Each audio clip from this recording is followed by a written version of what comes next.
Hello, everyone. This is Dr. Chafee. I'm here with a very special guest, Professor Bart Kay, who I'm very excited to speak to.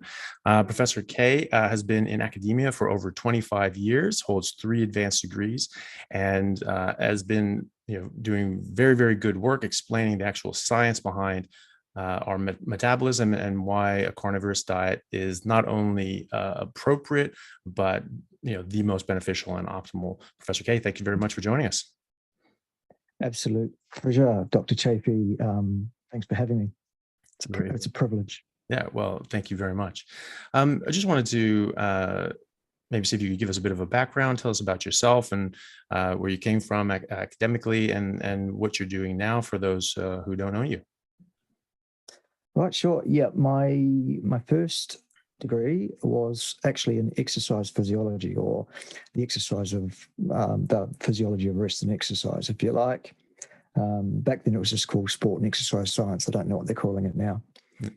From there, I went on and became specialized later in my career in cardiovascular pathophysiology. So heart disease, diseases of the vessels, atherosclerosis, strokes, all of that kind of stuff.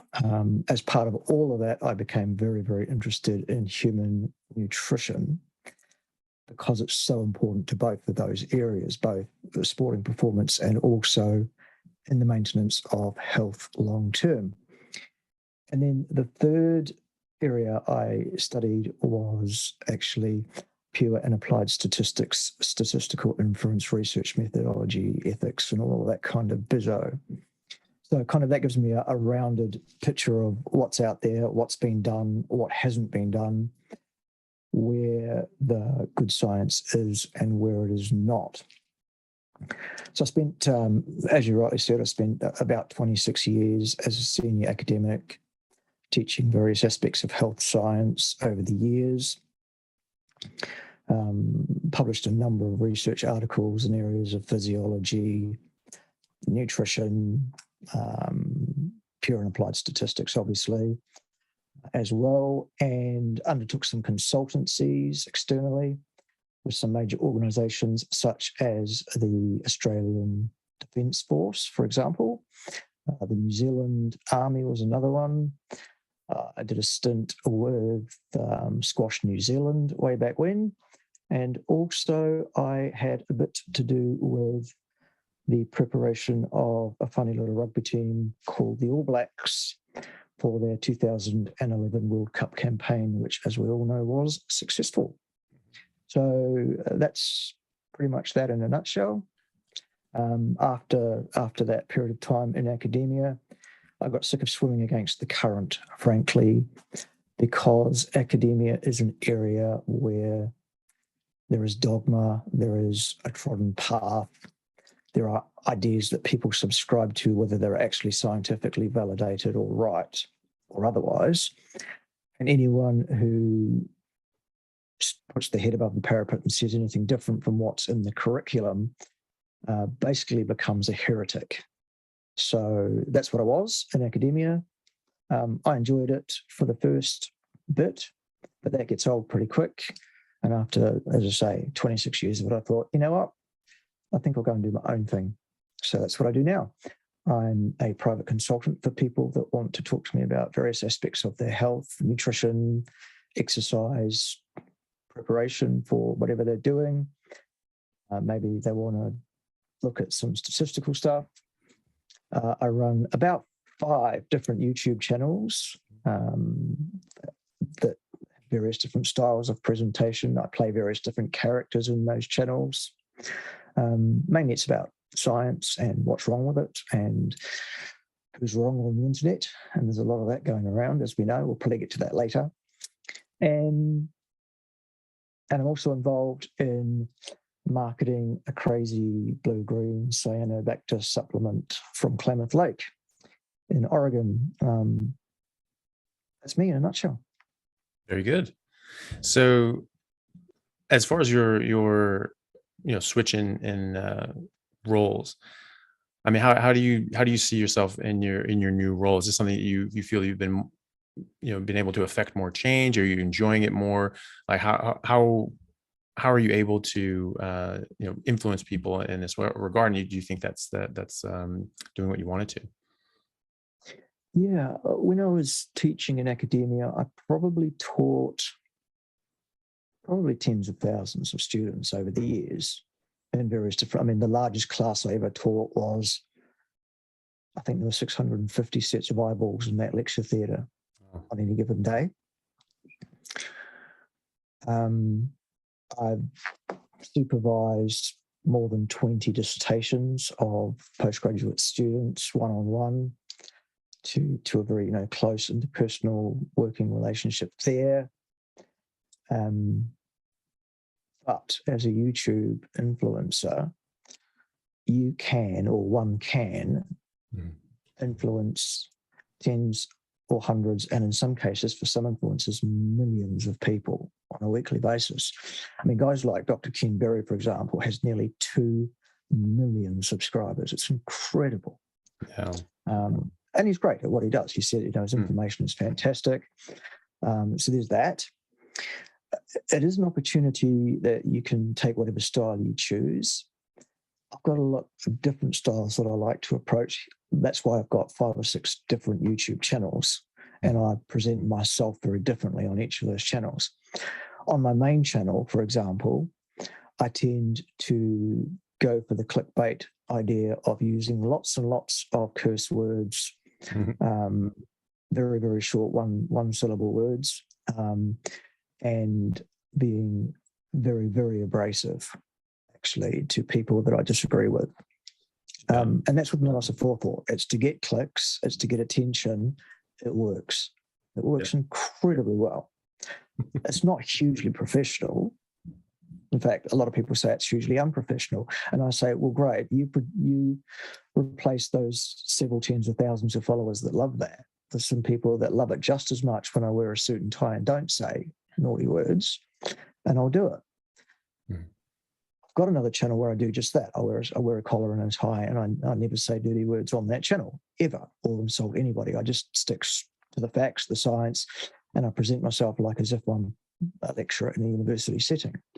It's got 1/10 of the following of my main channel. People like to be entertained as well as informed, I guess. I've got another channel that's co-hosted by a funny little yellow teddy bear as well. That's that one that you can see up on the screen now. Here he is, the actual article. Here's Yellow Ted, my constant companion for the last 50 years, actually. I'll be 50 in 16 days from now. All right. Well, happy birthday. Thank you. So I'm looking forward. Well, I'm not looking forward to that, but I've decided I'm going to be 49A is what I'm going to do. Yeah.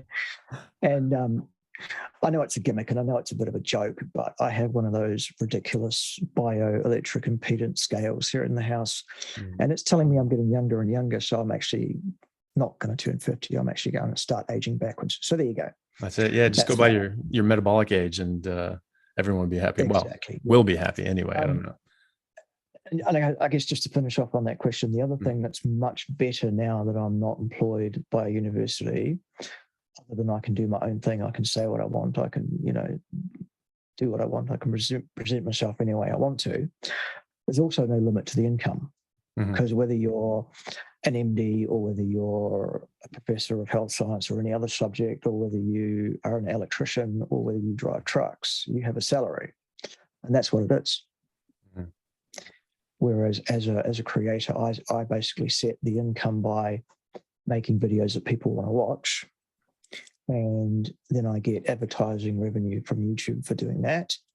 And on top of that, I also, encourage those people to become clients of mine as well, so I can encapsulate that business offline as well,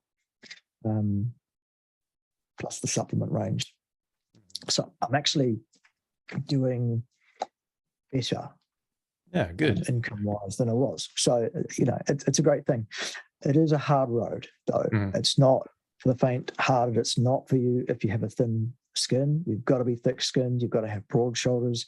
You've got to be prepared that everybody's got an opinion and they'll tell you what it is. Yeah.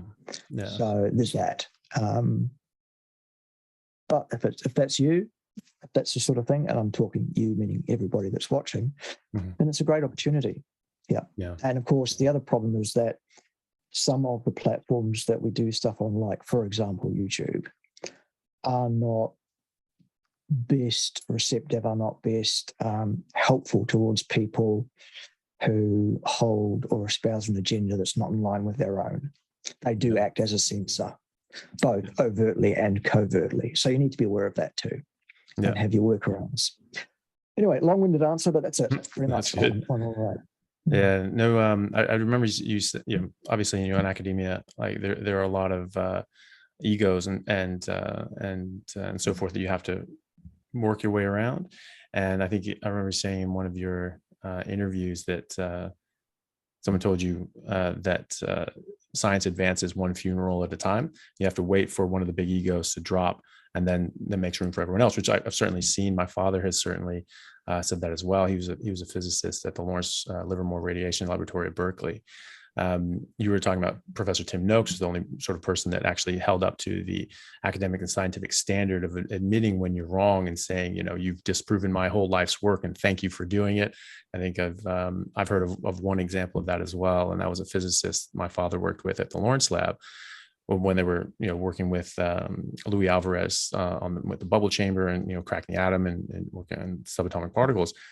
And they were noticing the attractive forces, these plasma forces between electrons and protons, and it was 42 orders of magnitude more powerful than gravity. And obviously, heretofore, the entire theory of the universe was based in gravitational forces. And my dad's professor, one of his doctoral advisors, he came into his office one day, and the guy just looked shell shocked, and he said, and my dad asked him what was wrong. He said, "I think I've wasted the last 20 years of my life. I've been focusing on gravitational physics, but it's 42 orders of magnitude more powerful attractive forces in the plasma forces. Like it can't be right. That can't be the answer." And so he actually did just completely rearrange his entire career. But that's very, very rare. Generally, you do have to wait for, as you say, someone to die, because they're just going to cling on to that. Whereas people like Professor Noakes and people like my father's professor, get so much more credibility when they go like, wow, I was way off, and here's what it is. I think that people really like that. I think that people really respect that as well, and I wish that more people would have the bravery to do that. That's great. I wanted to talk to you, obviously, in your field, about some of the biochemistry that goes behind the carnivore diet and what makes us carnivores as an animal. There are quite a lot of things that that I talk about. Biochemically, I argue that this so-called fasting state is not a fasting state. That's a primary metabolic state. That's a primary metabolic state of so many animals in the wild. And the only reason we've called it a fasting state and carbohydrate-driven hyperinsulinemic state, fed state, is just because by the time we were able to look at this biochemically at a molecular level, everyone was eating carbohydrates, and they just said, "Oh, when you eat it looks like this. When you don't eat it, it looks like that." And it was very simplistic.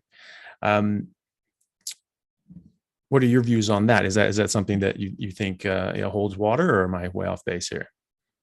No, I think you've hit the nail on the head, as pretty well usual. Actually, I've watched your material. I've listened to your talk. We actually did, for those that don't know, Dr. Chafee and I did an interview a week or so, two weeks ago, whatever it was.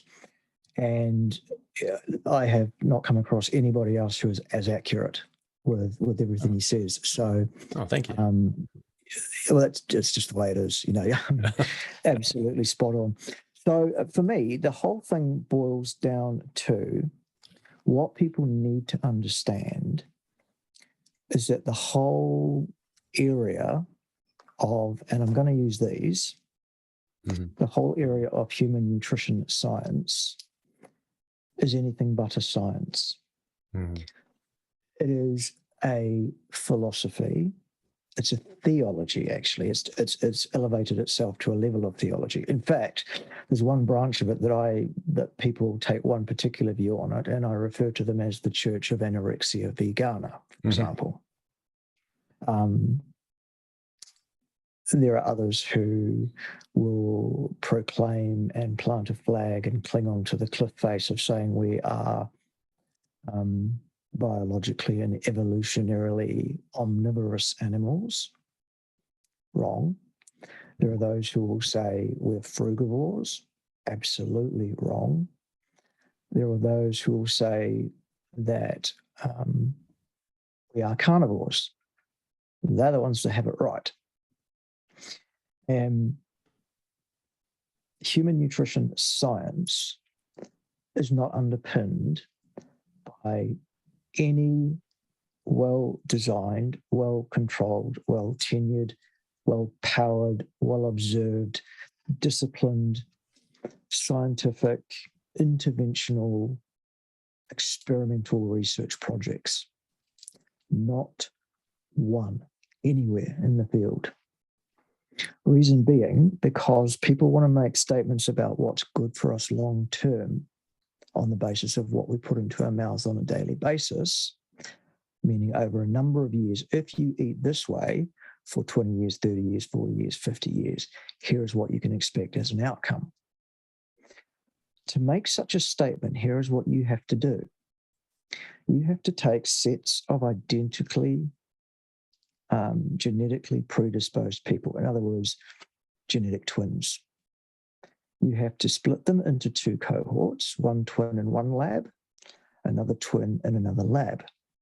Those two labs need to be identical. Every single condition that every single one of those subjects in those labs is subjected to on a day-by-day basis has to be identical. Waking hours, sleeping hours, amount of exercise, mode of exercise, everything, the way they're treated, the way they're spoken to, what they're taught, the whole thing. And you have to do that from birth. Until, if you want to make statements about what's good for you over 50 years, nutrition-wise, that study needs to last 50 years. So you can see what the problem is here. Number one, you're never going to get ethics to lock people in labs and take their life away from them for 50 years to subserve science. Number two, that's going to cost a few dollars to run a study like that.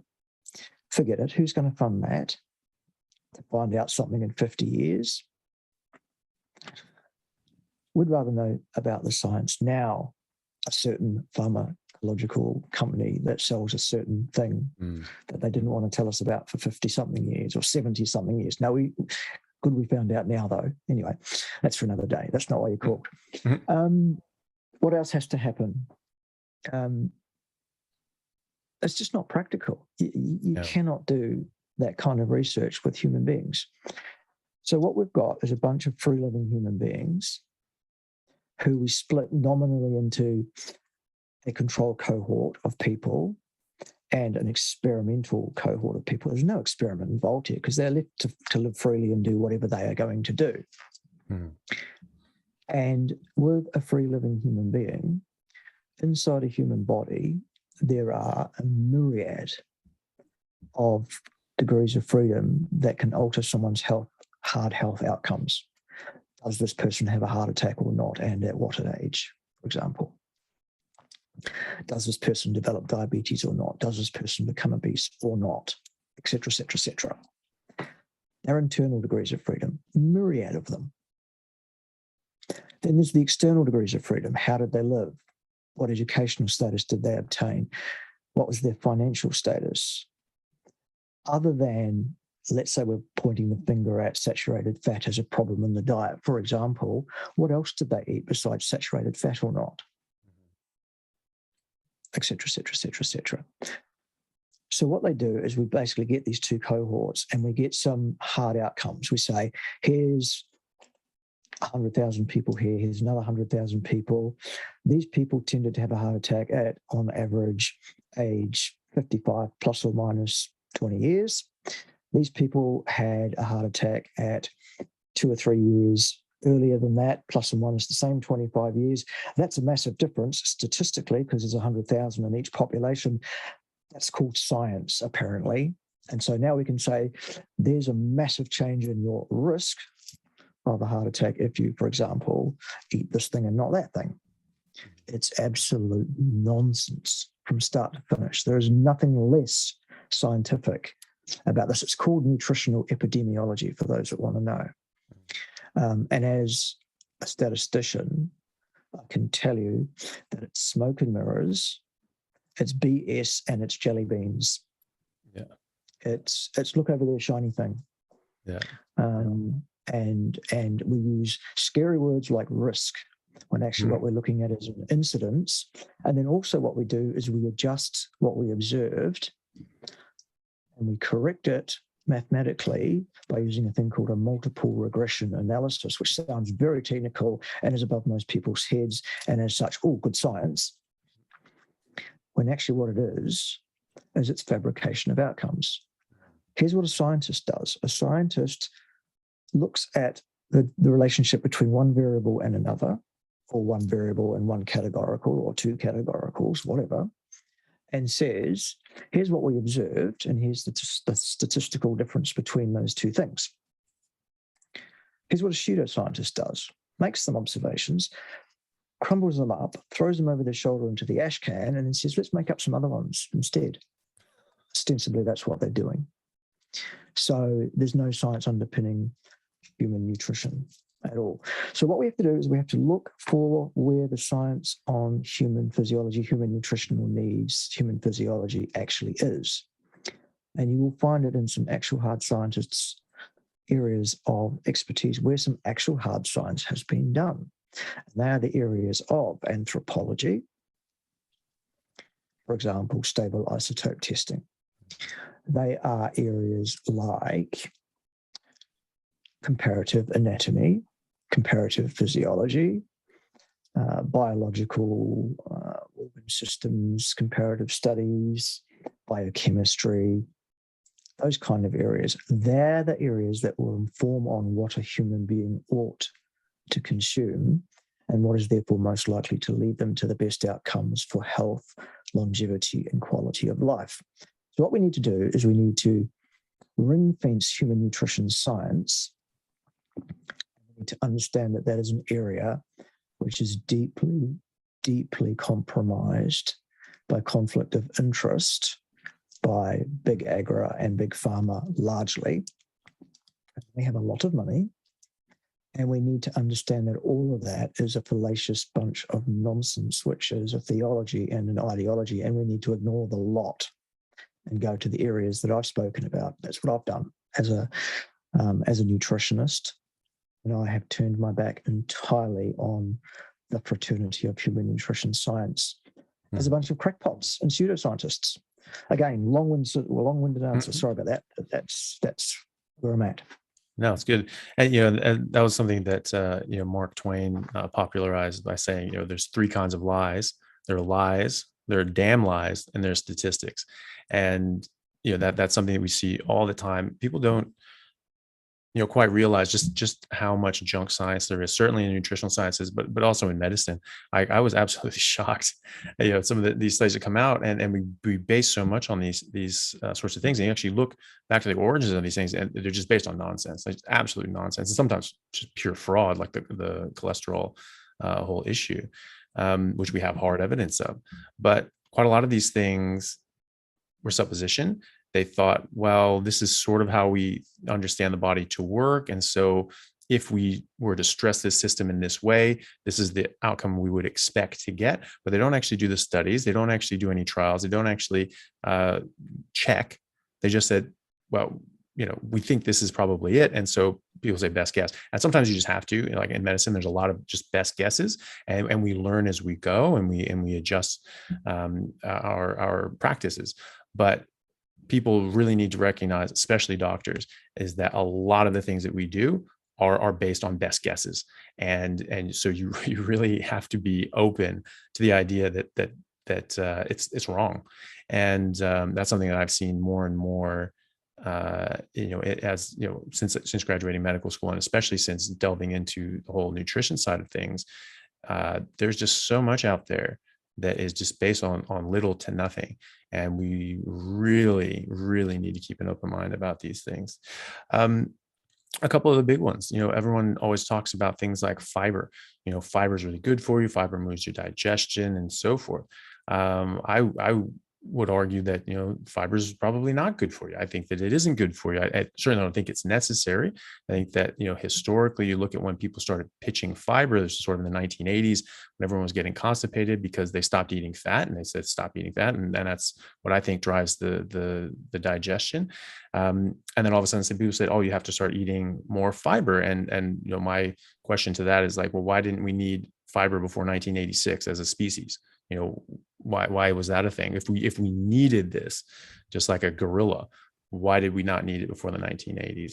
What are your thoughts on fiber? Absolutely the same as yours. There is one and only one remotely well-controlled sort of pseudo clinical study, short-term, like most actual clinical studies are. So it only gives you a short-term snapshot. You cannot extrapolate a study beyond its tenure. I think from memory, correct me if I'm wrong, you probably know the study as well as I do. I think it was a 12-week study, something like that, maybe. Right. Yeah. Or shorter than that, maybe. And they had 64 participants, so not a great deal of statistical power at all either. But what they did is they had 64 participants who presented to the researchers at the beginning or the outset of the study with idiopathic constipation, basically. So idiopathic, for those that don't know, is a medical word for we don't know what the cause is. And doctors don't like to say we don't know, so they say idiopathic, so that people go, oh, it's idiopathic. Impressive. That's basically, medicine is also one of those things that progresses one funeral at a time, as you and I both know. Anywho, 64 participants, 4 groups. All of them were constipated at the outset. All of them were having bowel movements on average once a week. And they were jammed up, obviously. They had anal bleeding. They had pain. They had real difficulty moving their bowels, etc., etc., etc. So anyway, 4 groups of these people. The first group was the control situation, if you like. They were told, don't change anything in your life, don't do anything different from what you're doing right now, except what we want you to do is to continue to eat exactly the same diet that you have been. So in other words, change nothing. Just keep doing it, and we'll see what happens. Over, I think it was 12 weeks. It might have been less, doesn't matter. The second group were told, you're going to increase your fiber by 25%, I think it was, because supposedly that's going to help with the constipation because you're not eating enough fiber, and everybody knows that constipation is caused by not enough fiber, even though that's actually not true, as you've already quite rightly said. Then there was another group who were told, reduce your fiber by 50%, and we'll see what happens. That should really gum you up.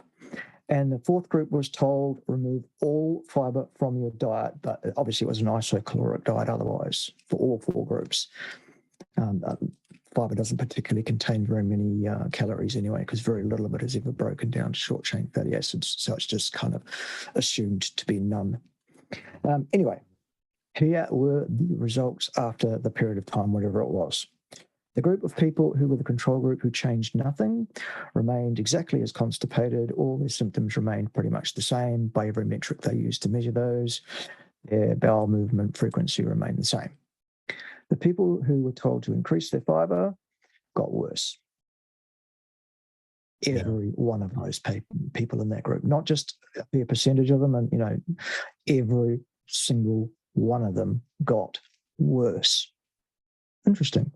The people who cut their fiber in half found relatively a dose response, half or 50% reduction in their symptomology. And the fourth group, who removed all the fiber from their diet, had complete remission of all symptoms, every single one of them, without any exceptions at all. So even though it was a small sample size, the effect size was so large that you can't ignore that. Yeah. Every single patient that removed all fiber got complete remission, every one of them. Yeah. Interesting. Yeah. Well, and also, the other groups, sort of stack up with how you would expect if fiber was an issue here.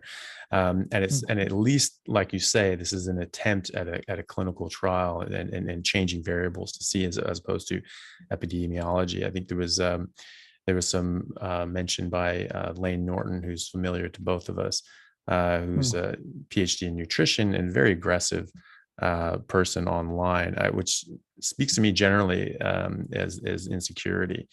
People that are that aggressive. When someone says like, well, actually, my experience has been this, and he just, curses at him and he just says, F your anecdote or something like that. It's like, that's no way to behave when someone's trying to have a discourse. If your ideas are good, you should be able to defend them. The only ideas that you need to, bat people away from are ideas that can't stand on their own. He quoted some meta-analyses, epidemiological studies, and everyone's like, well, these are meta-analyses. And I had a discussion with actually a resident physician in America on this, and we had a very pleasant discussion on this. But he was saying like, look, Lane's putting forward meta-analyses, and that's significant as opposed to this person who's only talking from 20 years of clinical experience and quoting these other studies that aren't meta-analyses. But you have a meta-analysis, and for those who don't know, meta-analyses are taking several studies and sort of looking at them all together, so you get bigger sample size and so forth, and they can be a bit more useful. But there's a saying in science, is just junk in, junk out. And so if you have a lot of epidemiological studies that aren't really very useful, a meta-analysis of these things are multiplicatively less useful. So we tag it as a meta-analysis, but it's a meta-analysis of what? It's a meta-analysis of studies that suck, frankly. And so and those were specifically meant on fiber. He was talking about fiber. So I think the simple fact that Richard Feynman, the physicist, said, it doesn't matter how brilliant your theory is, and it doesn't matter how smart you are. If it doesn't agree with the experiment, it's wrong. And so people can trot out all these meta-analyses and so forth. Well, look at this, look at this, look at this. But you can look at the Inuits and you can realize that we've lived through tens of thousands of years of ice ages. And if fiber was an essential nutrient, if this was something that was essential for life and conferred such a benefit, these people would not be around. We wouldn't be around because we wouldn't have survived through the ice times, and the Inuits certainly wouldn't be around now if it was essential, if you could not live without it.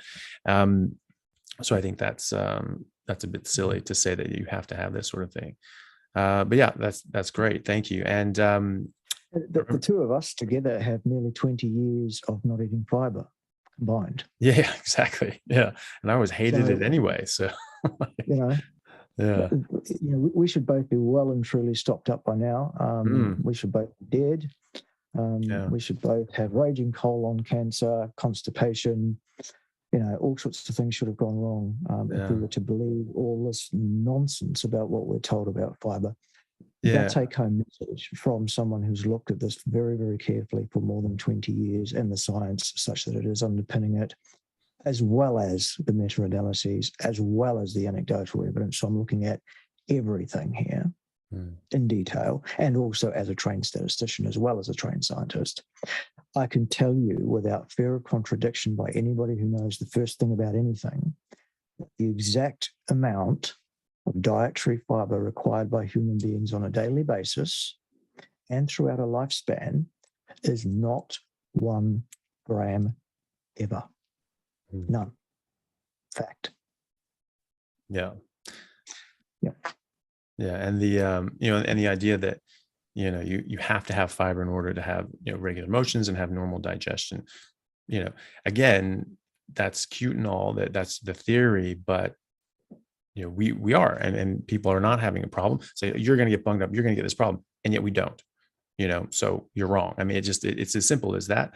But I have this study, and everyone knows it doesn't matter. It's not. People don't get it, so it's wrong. And I think that's important for people to recognize as well. At least for us to know that we're not doing anything wrong, and that the people sort of following this that haven't looked into things as in depth as you have, just to know on simple basic principles, this is supposed to cause constipation, but it doesn't, and I'm fine. So it's wrong. There was the only study that I've come across that was at all useful in as far as colon disease was one where we looked at 2,000 different patients, looking at different colonoscopies and so forth, and looking at the prevalence of diverticulosis and the different sorts of risk factors associated with this. And, as you have rightly pointed out many times, association is not causation.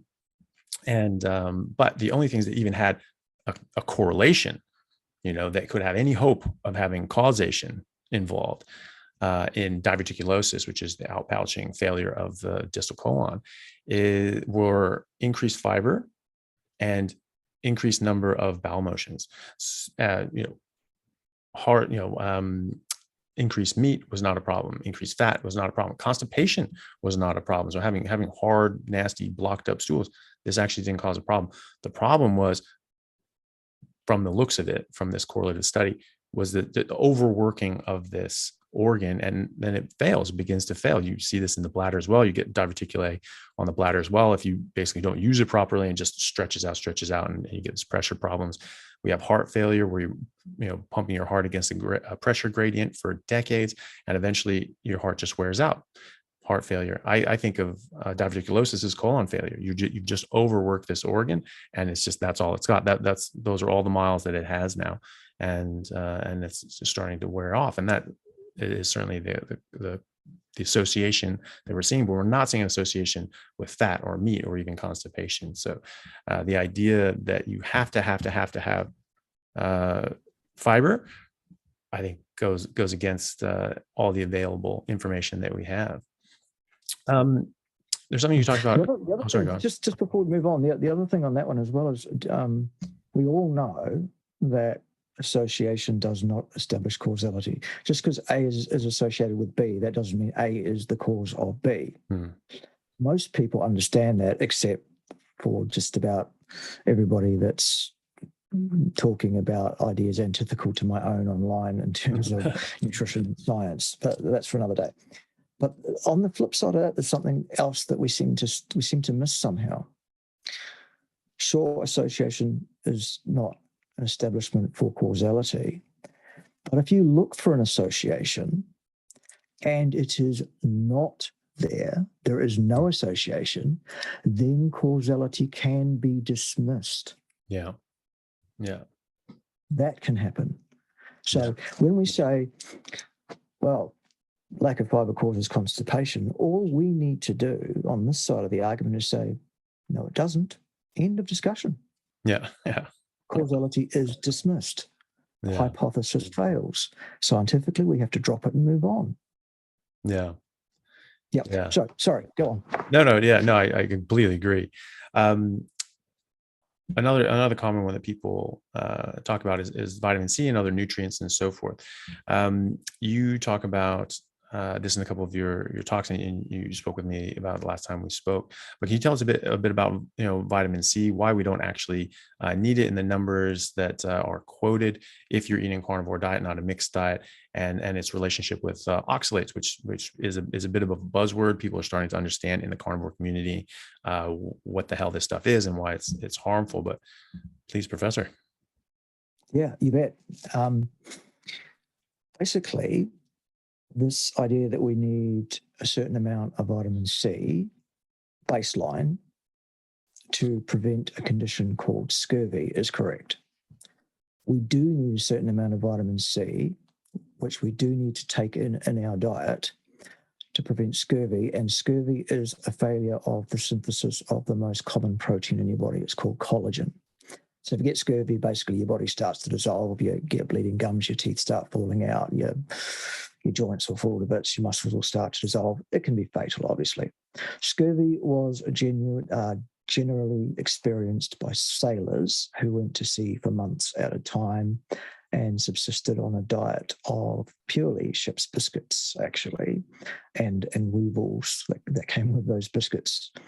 And those people developed scurvy, absolutely. So that's how we learned originally that scurvy was a thing and it could kill you, and that therefore we needed a certain amount of vitamin C in our diet. So that is correct. Okay.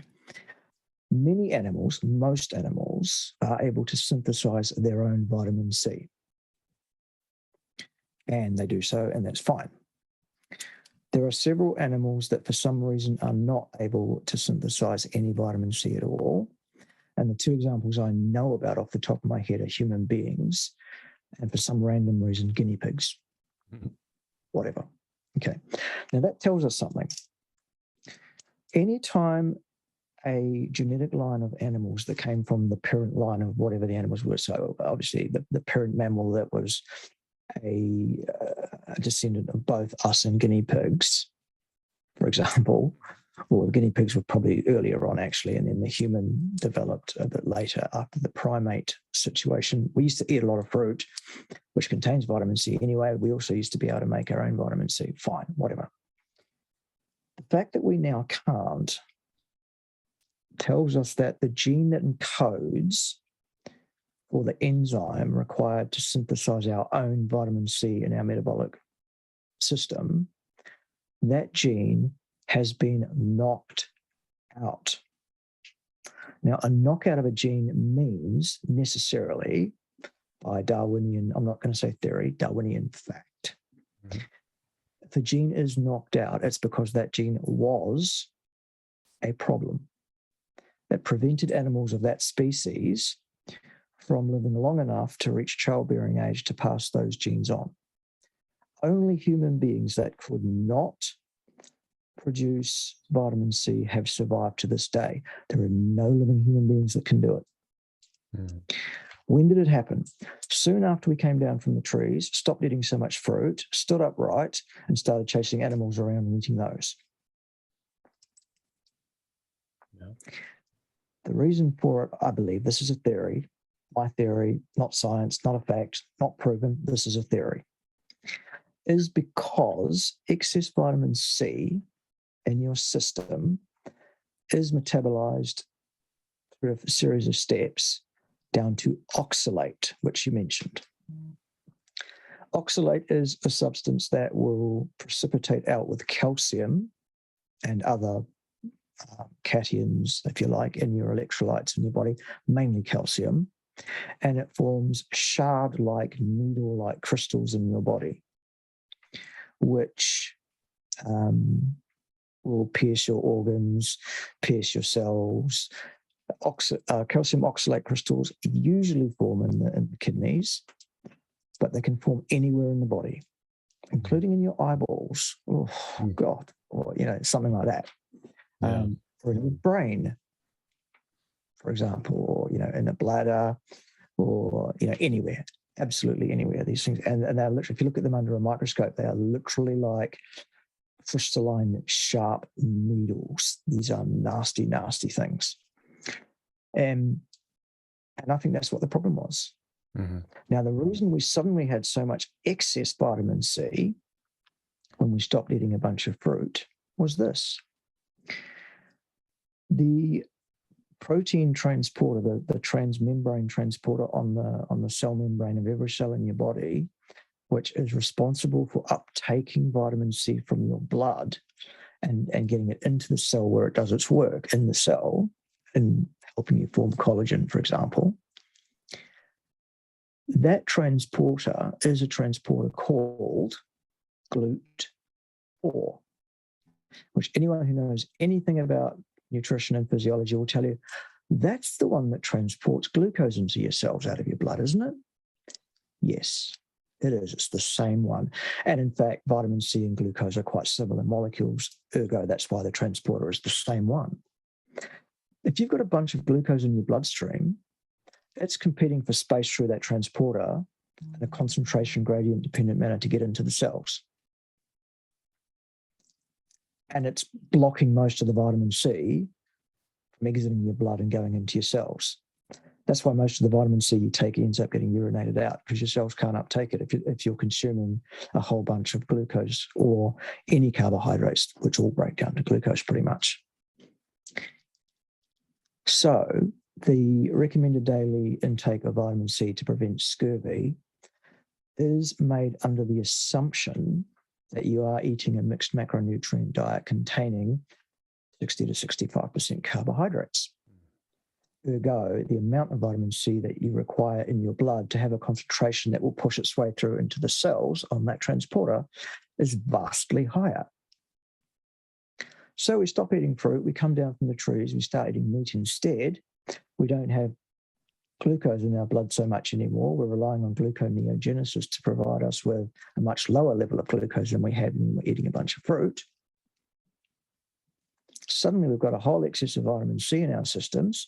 It's building up into calcium oxalate crystals and killing us, primates, before we can reach reproductive age and pass that gene on. Ergo, it's gone. Human beings cannot make their own vitamin C for that reason. Simple as that.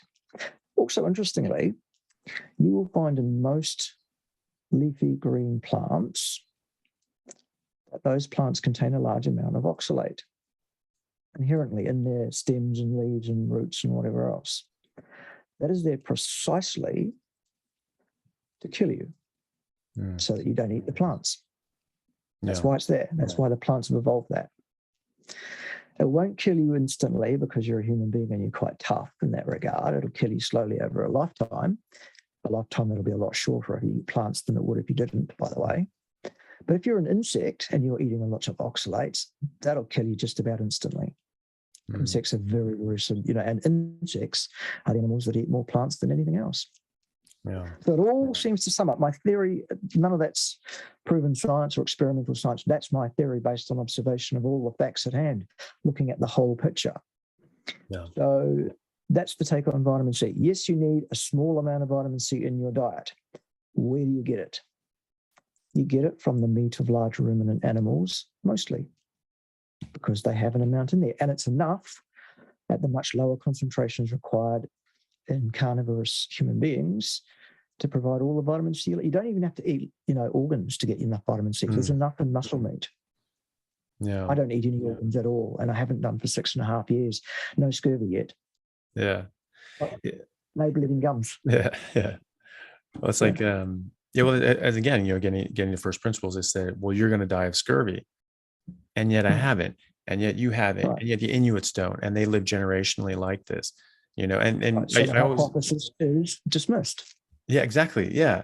And, a lot of people, I refer to the Inuits quite often and, people during the ice ages, because obviously there are other native examples of peoples living as purely carnivores, especially historically up until, the encroachment of the West in various countries like, North America and Australia and so forth, New Zealand.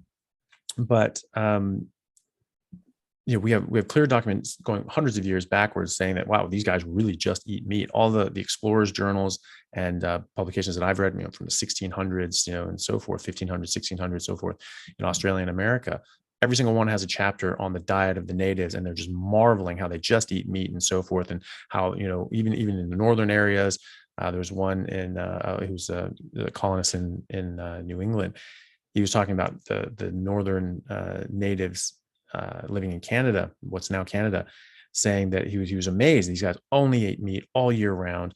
They were very, very healthy. And he said that he understood what during 9 months out of the year when everything's just packed with snow, you really can't grow anything. You can't, live off the land. But and so you would understand that you would just hunt. But he said 3 months out of the year when everything thaws down, surely they could live off the bounty of the land. It's his words, which I always liked. And they don't. And he said specifically they don't. He said they only eat meat, and he was quite amazed by this. But everyone likes to say, well, they actually did, and this and that. They have no proof of this. There's no evidence asked for or provided, but that's just their assumption. But if you go to the North Pole, that just shuts that down, because there are no damn plants up there. They're not eating kelp. They're just not. They probably can't get it. The ocean's too deep there. So we know these guys, when living naturally, were strict carnivores. And also we know from various polar explorers that they weren't eating organs either. They don't get scurvy. So we know this is wrong. We just know it's wrong. It was interesting about the sailor's biscuits. There was some accounts from some polar explorers that I was reading, and most of the successful ones anyway, looked at what the natives were doing and lived that way, basically lived on purely meat alone. And they all went like, wow, I've never felt better in my life.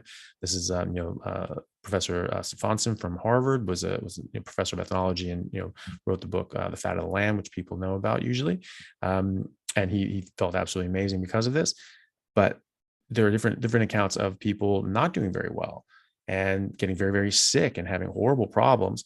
And they're trying to figure out what's going on, what's wrong with them. And then they found in their pack a bunch of Sailor's biscuits. Guy just wasn't about it. He's like, no, no, no, you can't live like that. You need these Sailor's biscuits. And these guys are getting serious nutritional deficiencies. And as soon as they just took them, all they did was take away the biscuits, and he improved. So this is pretty indicative that these biscuits were causing harm in one manner or another, by either direct or referred from blocking the various nutrients that he needed. But yeah, but this is real life evidence of these sorts of things. So I just think that's interesting. Yeah, just interesting to know about biochemically, but also just need to. Sorry, yeah, go on. Yes, just on that as well, the fat of the land thing. The sailors that were getting scurvy eating ship's biscuits, yes. The officers on the same ship were eating dried meat, right, not ship's biscuits. No scurvy. Only the sailors, only the men below decks were getting the scurvy. Interesting. Yeah. Vitamin C in the meat, even though it's dried.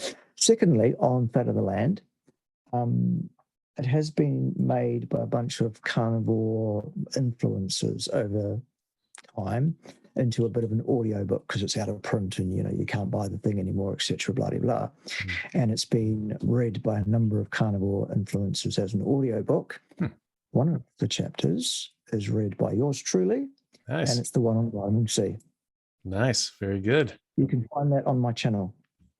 I will actually. That'd be cool. Channel for fat of the land, and you'll find the chapter on vitamin C is voiced by yours truly in these dulcet tones. Very good. There you go. All right. So I'm just going to talk about the Randall cycle, which is something that you're very well versed with. And this goes into, people talking about you need to have a balanced diet. You need a balance of your macronutrients. You need all of these sorts of things. But your discussion of the Randall cycle, really does show, hard biochemical evidence of why this actually, may not be the case. As we talk about, different sorts of studies, and some are better or worse, but there is hard science out there. There's hard science that exists, and biochemistry is one of them. When you see, like the Krebs cycle and so forth, we figured out biochemically this molecule interacts with this molecule to get this molecule, and so forth and down the line. That's hard science. That is that process. Now we can look at how this relates to, the larger cell and the larger animal, but that is a process that exists, and that's something that happens. So can you tell us a bit about the Randall cycle and why this sort of tells us that we actually don't want a balanced diet? Yeah. The Randall cycle was originally proposed and published in 1963, I believe it was. So this is not new information. And at the time, it was published by a bloke who later became Sir Professor Randall, of course. And he just called it the glycerol fatty acid cycle at the time. Later, it was named for him because he was the proposer, etc. To boil it down to edible, bite-sized, soundbitey information, if you like, basically what it boils down to is this. Anytime there is an appreciable amount of both fat of any kind and carbohydrate in the form of glucose, which it always is in the blood, in relatively evenish amounts. You've got some fat and some carbohydrate in your blood, basically. What happens is both fat and carbohydrate start to, on a concentration gradient dependent fashion, really, with some active transport and that kind of stuff as well. They both try to get access into the cells, which they do, and they will both enter the cell and they will fill the cell cytoplasm with energy substrates, basically, to a certain level. Once that cell is replete with energy, the cell cytosol senses that it is full. It has all the fat and carbohydrate it could conceivably need or use. for the next foreseeable period of hours or whatever else. What then happens is the doors,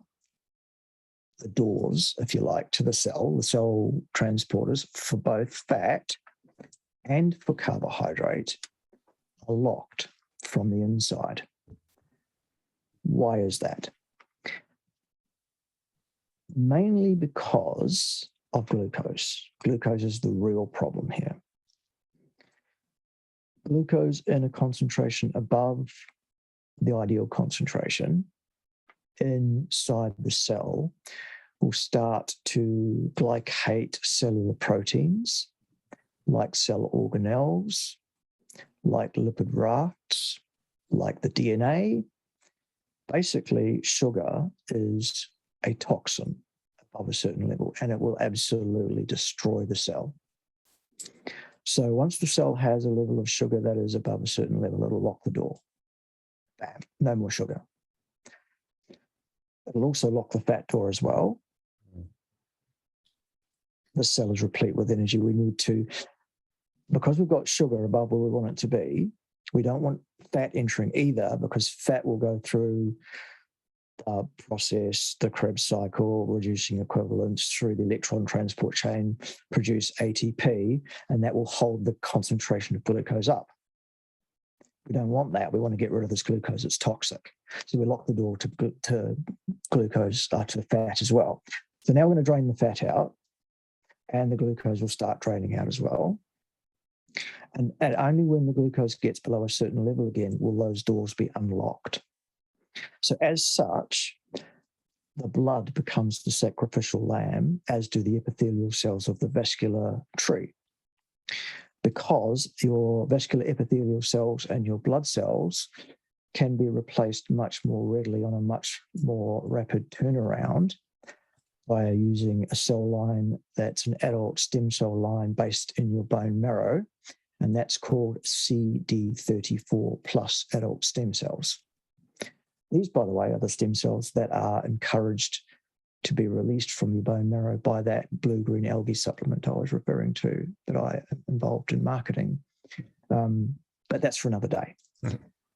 So your blood cells, white cells, red cells, platelets, all the formed elements basically, immune cells in your blood and the epithelial cells, all replaceable quite quickly.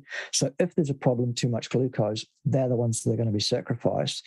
Lock the doors to the more important cells, like the organ cells, liver cells, muscle cells, for example. Protect those cells from damage. That's basically what the Randall cycle is. That's what it does. Mm-hmm.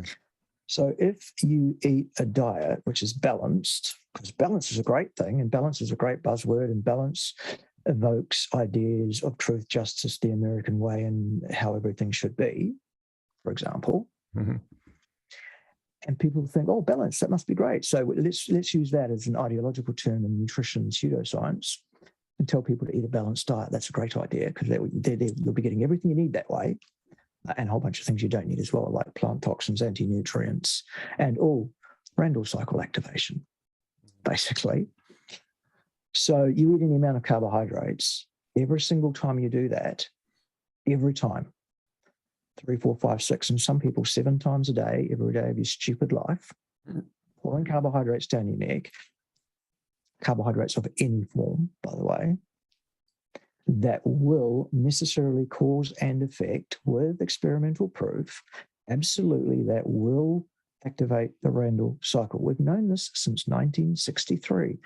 Mm-hmm. Thank you, Professor Lord Randall, mm-hmm. who has been largely ignored, actually, on this matter for some reason, mainly because it didn't suit the ideology of the big agri, big pharma group, pretty much, actually. He was derided and basically, let's ignore that, and it's never really seen the light of day. In fact, I don't know of any other academics that have spoken about it at length. Now that I've been talking about it for several years online, people are starting to pick this ball up and run with it. They get it. They go, this is absolute evidence that we should not eat a balanced diet, and that we do come from a line that's descended from a species that ate a diet that was specialized. The diet that we ate was specialized in terms of it was rich in protein and fat, which does not activate the Randall cycle. Yeah. Herbivorous animals tend to eat a diet which is rich in carbohydrates and protein, plants, but not much in fats. So they don't really activate the Randall cycle either. Humans came along and said balance is a great idea because balance is a great word. Let's eat all of everything. Let's be omnivores. Whoops. That's not how our biological systems work. Ergo, now we have Randall cycle activation, which leads cause and effect to chronic systemic inflammation, obesiogenesis, atherogenesis, cerebrovascular disease genesis, many forms of cancer, many forms of dementia, all the big killers, basically. They're all down to the Randall cycle, cause and effect, period, fact, end of discussion. Nothing else. Yeah. That is the cause. So stop mixing carbohydrates and fats. So you've got two options. Eat a diet which is rich in plants and poor in animal products. Or eat a diet which is rich in animal products and poor in plant material. Either of those will work in terms of deactivating the Randall cycle issue, ameliorating the problem before you get to it. However, one of those diets is vastly, grossly, demonstrably, absolutely destitute of nutrient required by human beings on a daily basis. One of them is not. How is that informed? It's informed by our biochemistry, and it's also informed by our history. What do I mean by our history? I mean 350,000 years walking the planet as Homo sapiens sapiens. I mean 4.5 million years prior to that on the plains having come down from the trees. Forms very nearly human, but not quite human. How do we know that? Again, actual science. Let's look at anthropology. Let's look at some actual really cool science testing called stable carbon and stable nitrogen isotope testing. Here's what we do. We find skeletal remains of human beings all over the planet of all ages up to and including 350,000 years old. We cut those bones open, and inside we find out dried but still absolutely viable collagen, that protein I was talking about with vitamin C earlier. We extract that collagen, we powderize it up, and we treat it in lots of different ways and get it ready for testing in this really flash machine that does the isotope testing. And we look at the ratios of 12, 13, 14 carbon and 13, 14 nitrogen. And those isotopes are stable over hundreds and thousands and millions of years. So we know exactly what the makeup of the carbon and nitrogen in that collagen in those human remains is now, and therefore was when that human being died. And the other interesting fact we know is that the one way that you can change the isotope level in the collagen in your body is through diet. And if we know what the isotope makeup in the collagen is, we know exactly what that human being definitely did eat. No question, slam dunk, unequivocal science. Experiments using machines that don't make mistakes about, isotope levels. Anyway, here's the answer. Basically, within the sort of 5% band, give or take either way, human beings throughout our 350,000-year history on this planet have consumed a diet consisting almost entirely of the flesh and fat of mostly large ruminant animals, period. Also, a very, very small amount of largely fibrous root-type materials, tubers and roots, with no real carbohydrate content or starch content, because actually starchy vegetables are a human invention, by the way, selectively bred for. These were fibrous, rooty things. They were subsistence foods when the hunt was unsuccessful or whatever. Slam dunk. Human beings have a 350,000-year history of eating meat and fat and not plants, and certainly not carbohydrate-laden plants at all. Yeah. End of discussion. Therefore, positive selection pressure and negative selection pressure has informed our biological makeup, our organ systems, our nutrition pathways, all of that stuff. That's how we should eat. Simple. Yeah. And was going to say as well, when people talk about a balanced diet, it's like, what do we mean? What are we balancing that with? Are we balancing good things with bad things? I think we are. And I think, you've made a very clear point that we are. Obviously that's not a good thing. When people say, well, we need a balanced diet, generally they're just repeating something that's just been, said over and over again. And generally, if you repeat something long enough, as Hitler and the Nazis said, if you repeat something enough times, people just start believing it. And that's something that's been going on with this whole balanced diet nonsense. But what does that mean to me? It means that if you need a balance of everything, that either means one of two things. One, that there are things and all of these different things that you have to have, and so you must get all of them, or you really don't know what the hell it is you need to eat, and so you're just going to try to get everything you need and just cover your bases. Cows don't have a balanced diet in so far as they're eating a whole bunch of different plants. They eat the one plant that they want. Same with gorillas and koalas and pandas and so forth. They have a very unbalanced diet. They eat one plant. And so that's the plant that's most beneficial for them. That's their evolved, biologically appropriate diet. And that's something that we should be striving for. You and I, argue that it's for a carnivore diet, but it is something. It is something. It does exist. We do have a common diet. We are one species. We came from a common heritage. And people saying, well, different people from different areas, they need different things. Well, some people have more resistances to species inappropriate foods. But that doesn't mean that they have a different optimal diet. I've posed this to different doctors and so forth that have sort of pushed that. Oh, well, I think everyone has a different diet that's good for them. And I asked them, okay, then show me one example in nature where you have two members of the same species who have different optimal diets. I'm still waiting for an answer. I've never heard of any. Yeah, exactly. I mean, unless we're talking about, like insects in different sort of, pupal larvae sort of states, and they eat different things throughout their lifetime. But, you compare like to like, those grubs, these separate grubs at that same stage of life, they're all eating the same thing.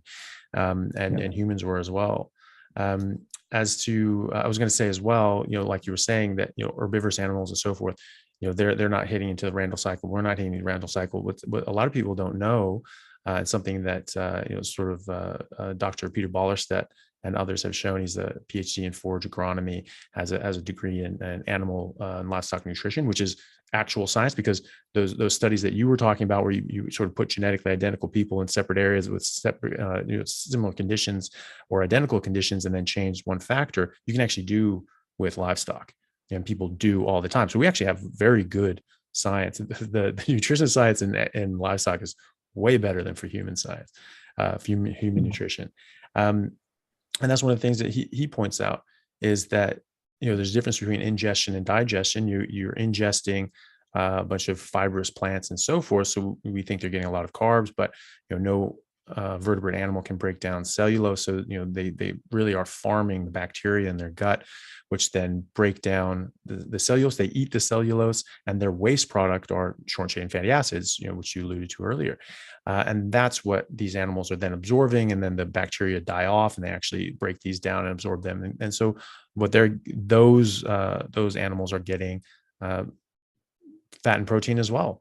Cows get around 80% of their calories from saturated fat, because of this. And, gorillas get around 70%. So it's, again, not kicking off the Randall cycle. They're still in that same biochemical state and process that is going on with us, which is, more and more proof that that's something that actually that is normal in nature, and that we should strive to emulate. The other sort of buzzwords and boogeymen in the carnivore community would be things such as like MTOR and TMAO. And they say, oh my God, if you eat meat, then your MTOR is going to go up and you're just going to just get riddled with cancer. Obviously, cancer is a much more complicated disease state than just one factor like that. But, that's something that they latch on, because people are very myopic. They look at there's one thing that's a problem. And so that's that one thing. And they get very focused on this, forgetting that this is a very, very complex system, and there's a lot going on that's involved. And then, TMAO and so forth, they're saying this is just toxic. This is, you're going to die of a heart attack and so forth. What are your thoughts on MTOR and TMAO? Yeah, it's not just myopic, it's also completely blinkered. In science, it's a concept that is actually a two-edged sword, because the concept is actually referred to, and its name is reductionism. Mm-hmm. It's good in that it's absolutely required, actually, to make scientific progress and to derive scientific knowledge of cause and effect. To reduce something is to say there are only two variables at play, X and Y. What we do in science when we do experiments is we eliminate the influence of every other variable, Z, A, B, C, whatever. So we just have X and Y, and that's what we look at. As soon as you allow anything else to influence it, that actually invalidates your scientific study, and they'll say, "Ha, you haven't controlled your variables, and that's not a scientific study. That's now it's a naturalistic observation to whatever degree, and therefore the quality of evidence drops, etc., etc., etc."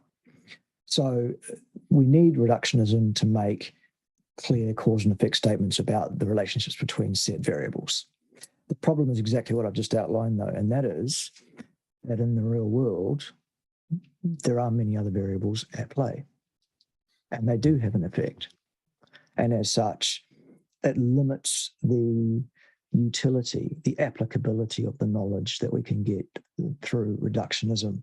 So when you look at something like MTOR, MTOR is a system within your entire metabolic system, which when looked at in isolation by itself, has been suggested as a cause of aging, cellular senescence, decrepitude, and eventual death, one of the many reasons that we die at the end of our lives. mTOR has been activated. You eat meat, it activates mTOR, ergo eating meat is bad and will kill you. That's the reductionist view. The analogy to that is like me presenting you with a cog from a 1982 Datsun Sunny 180B motor car, not telling you that there's a company called Datsun or that they made this car at all. You've never seen this car. You don't even know that cars exist. I've just given you this one cog, this metal thing with teeth on it and a hole in the middle. Here you go, Anthony. Now tell me all about the car. You can't do it. It's nonsense. It's absolute rubbish. mTOR does many things in your body. It may well also be a hormetic thing, as well as a thing that does tend to speed up cellular respiration, cellular lifespans, etc., etc. What we would have to do, so that's what we would call a mechanistic speculation. Okay, mTOR is going to kill you. Okay, that's the speculation. Great. What we then need to do is look at whether there is an association between the thing that we're claiming will upregulate the mTOR pathway, the consumption of meat, and does that correlate to an increased incidence of death or earlier death on average, or any of these metrics that we look at in terms of hard outcomes, i.e. death, for example. Now, remember how we said association can't establish causality, but a lack of association can dismiss it. Well, that's what we've got. We've got a lack of association. The association that's found in these epidemiological studies is what's called statistically significant, meaning it is a relationship between these variables that occurred with a 95% probability, not due to pure dumb chance, to use a very parsimonious explanation. Statisticians don't jump all over me. I know that's not strictly correct, but we have to be accessible to people, okay? That's, in theory, that's basically what it is. So get a life, basically. Okay, so that's what we're looking at here. It's a relationship that's definitely not due to dumb chance. That does not inform us on the magnitude of that. How important is the association? How much sooner will you die per X% increase in your mTOR activation, and then translate that to some kind of metric on a serving size of meat per day or whatever. Anyway, the answer is that the difference between meat eaters, even in the 10th or top decile of meat consumption versus vegans who consume no meat at all, over a 100-year lifespan in any given human being, the difference between this group and that group is in the sort of range of 8 or so 10,000ths over a lifespan of 100 years, plus the meat, frankly.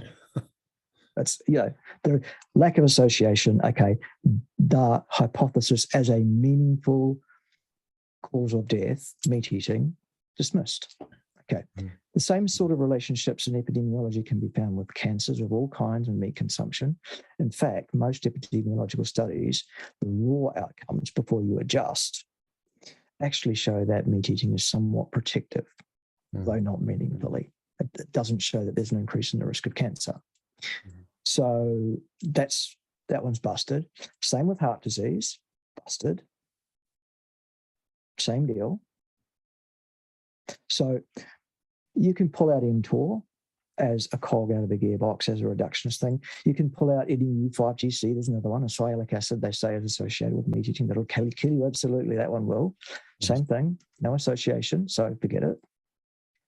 TMAO, not only is there no association, but also if you look at the thing holistically, in people who eat a lot of meat, their gut bacteria is adapted and speciated such that there's also a prevalence of another range of bacteria who actually gobble up TMAO and render it, null and void anyway. So of course there's no association, because the only people that build up TMAO when they eat meat is people who don't habitually eat meat.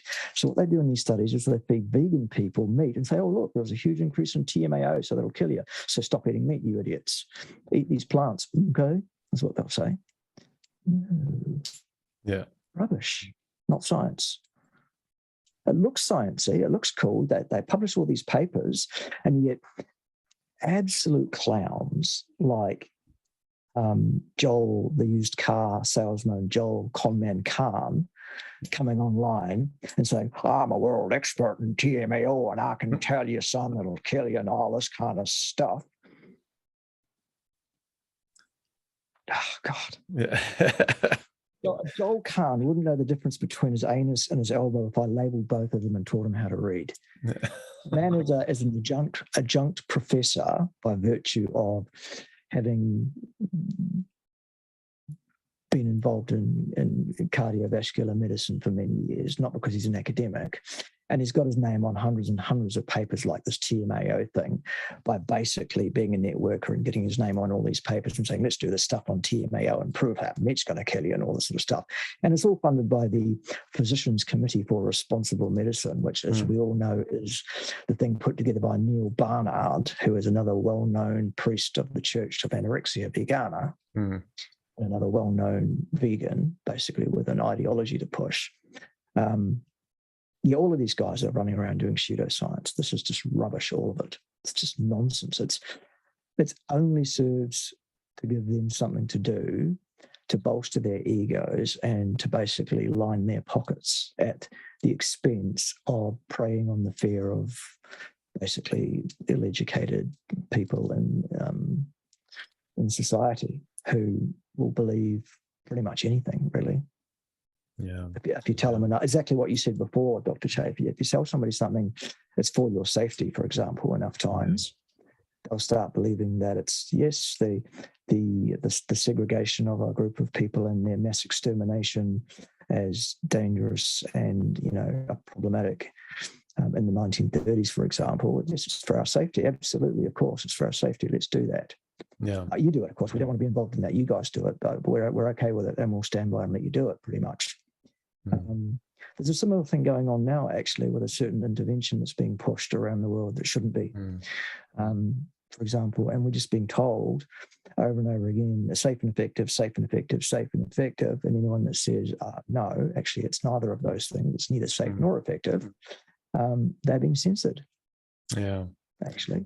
So anyway, you didn't. That's not why you called. Yeah. And to your point, a lot of these things, obviously, associative and so forth, but also like, what are they looking at? you made a very good point that you have a very different gut bacteria when you're eating a carnivore diet. Anything you eat, you're going to have a different gut biome. And so these experiments are done with people that are quote unquote meat eaters, that are still eating predominantly plants, and they just eat more than X amount of meat or red meat per week. And they say, oh, well, these people that eat more red meat and still eat all the other crap too, maybe have a worse outcome in these associative correlative, pretty poor studies. But sort of the way I've thought about it as well is that, when you're eating meat exclusive to anything else, first of all, you're going to have different gut biome, but also you're going to absorb nearly all of it. And so you're going to absorb all this stuff, like, 98, 99% of the meat you eat, depending on how much gristle you get. The Salisbury steak was, mixing out the gristle, and you basically are absorbing 100% of that. And so meat's not getting to your colon in the first place. So, it's not a given that you're going to have that kind of gut bacteria to, make, the TMAO. But even if you did, the meat isn't going to get there in the first place. So maybe you make a bit of TMAO, it's not going to be all that much, but you may or may not have the gut bacteria that would be requisite to do that. And as you pointed out, you would have other gut bacteria that would actually eat up what little TMAO you would make. And then in a mixed diet of eating plants and fiber and so forth, that's really the only time you're going to run into this as a problem, if it becomes a problem. And maybe that's what their studies are showing, because you're eating a bunch of fiber. This blocks enzymes to get to the food that you're eating. It stops it physically blocks it from getting to your lumen of your intestine. And so this is going to be expelled and goes into your large intestine. This is one of the original reasons they said we should eat a bunch of fiber, because it actually stops you from getting nutrition, and you'll get less calories, which by any stretch of the imagination could never be an evolutionary model to actually limit the amount of energy and nutrition that you got from your food. Most animals are starving to death and really struggling to survive. So that doesn't make any sense. So when you're doing that and you're eating plants and you're eating fiber, only then are you going to get the meat down into your colon in any significant degree.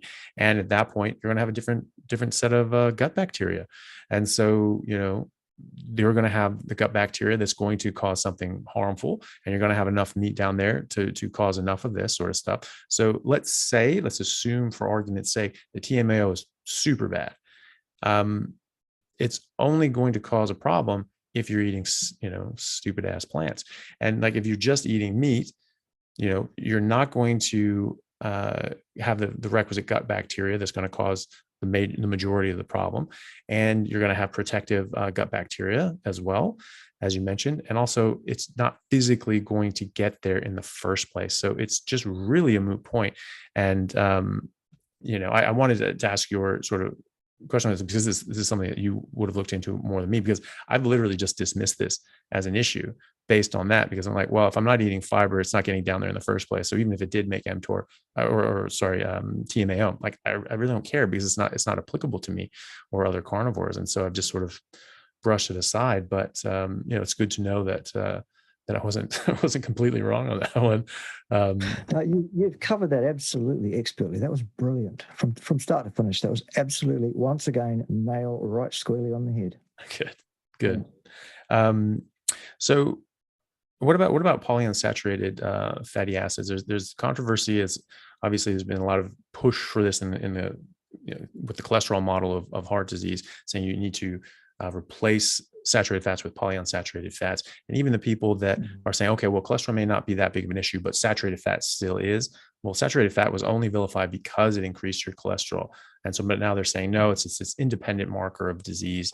But I've certainly seen studies showing that, when they replaced saturated fats with like linoleic acid, LDL cholesterol reduced, but actually heart disease and cardiovascular death increased, and all-cause mortality increased as well. What are your thoughts on polyunsaturated fats? Yep. Okay, so polyunsaturates, the problem with them is twofold, really.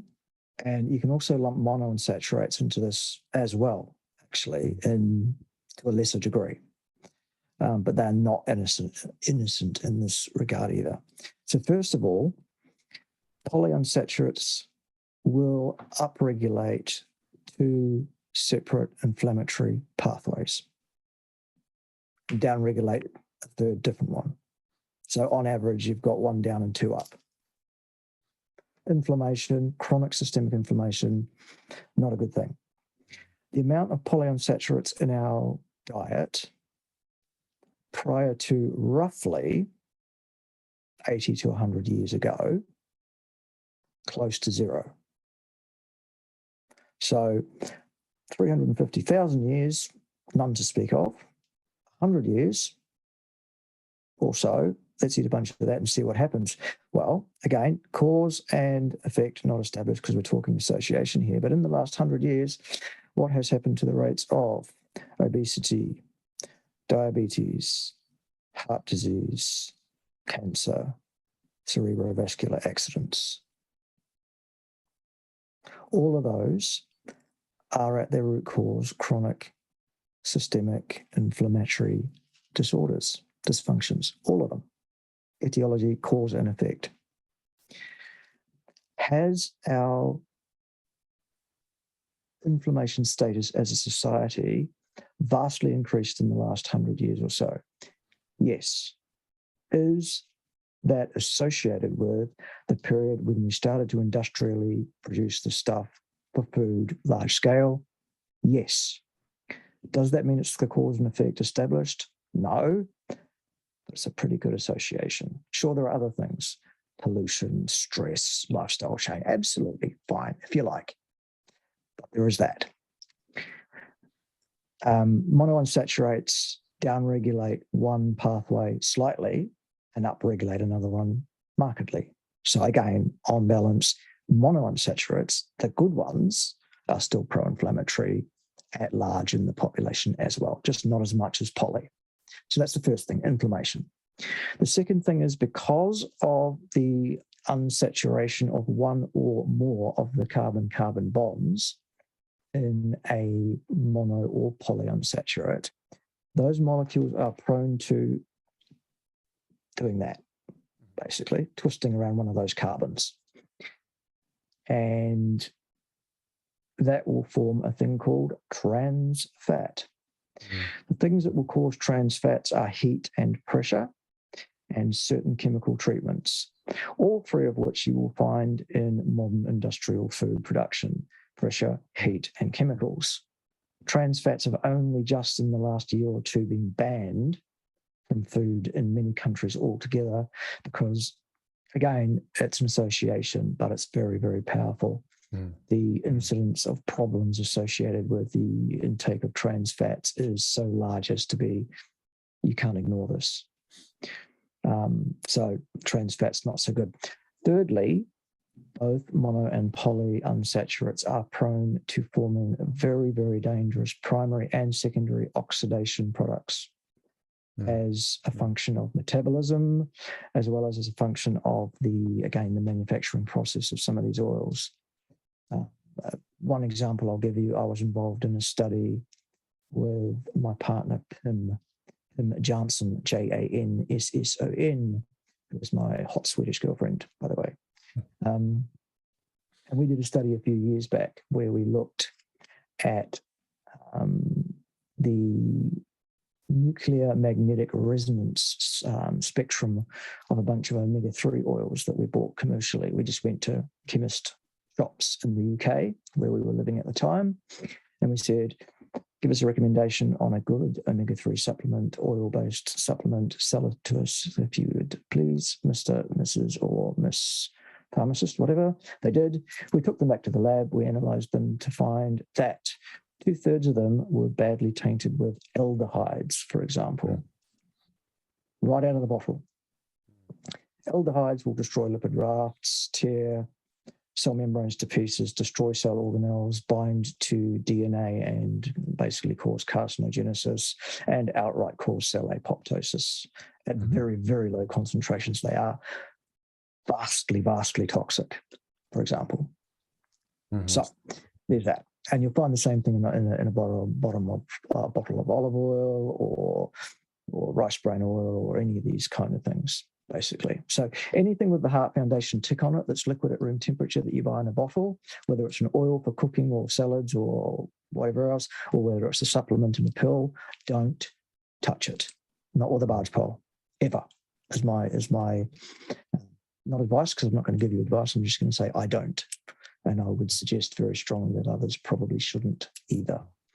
So that's the problem with monounsaturates, or the three problems, the three clear ones that we can look at reductionist-wise and say, there they are. Well, they can then look holistically and say, are there associations? Yes, there are. Are they powerful? Yes, they are. On the flip side, are the associations that vilify saturated fat powerful? No, they are not. In fact, they're absent. There are 5 major meta-analyses with tens of millions of person-years of follow-up now available in the literature, 5 of them. And they all agree, they all say there is no association whatever between the intake of saturated fat and the development of heart disease or cancer or diabetes or anything else. So lack of association, hypothesis dismissed. Saturated fat is not a nutrient of concern. And in fact, many of the world's nutrition authorities are now starting to pick that ball up and actually put that in their position statements, that it is no longer considered a nutrient of concern for human beings. Ansel Keys was wrong and criminal, actually. Yeah. He cherry-picked some data to make it look that way in order to get something published and become famous, and he did. He should have spent the rest of his life in prison for having done so. Instead, he's lauded as some kind of great scientist. Actually, he wasn't even a nutritionist.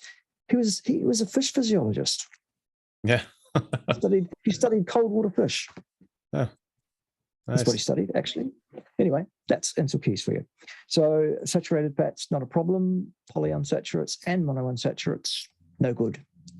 Also, let's look at the stable carbon isotope testing again and nitrogen testing again. Whoops. The fat that was intaken was animal fat, which is largely saturated. Yeah. 4.5 million years of positive selection pressures. Let's do that. Let's not believe something that was put together 100 years ago to subserve somebody's bank account. Yeah. Which has killed directly, in my opinion, hundreds of millions, if not billions of people in the last 100 years before their time. Yeah, 100%. Absolutely should not avoid saturated fat, and you absolutely should not consume unsaturated fat under any circumstances. Yeah. It should never pass your lips. Yeah. There you go. Yeah. Absolutely. Great. That was great. Obviously there people such as Lane Norton, who's who's a PhD in nutrition, really likes to make sure people know that by yelling it at them and saying, I must be right, you must be wrong, because I'm a PhD in nutrition, which I think again is just you're arguing a weak position if you have to resort to that. As they say in law, if you have the facts, argue the facts. If you don't have the facts, argue emotion.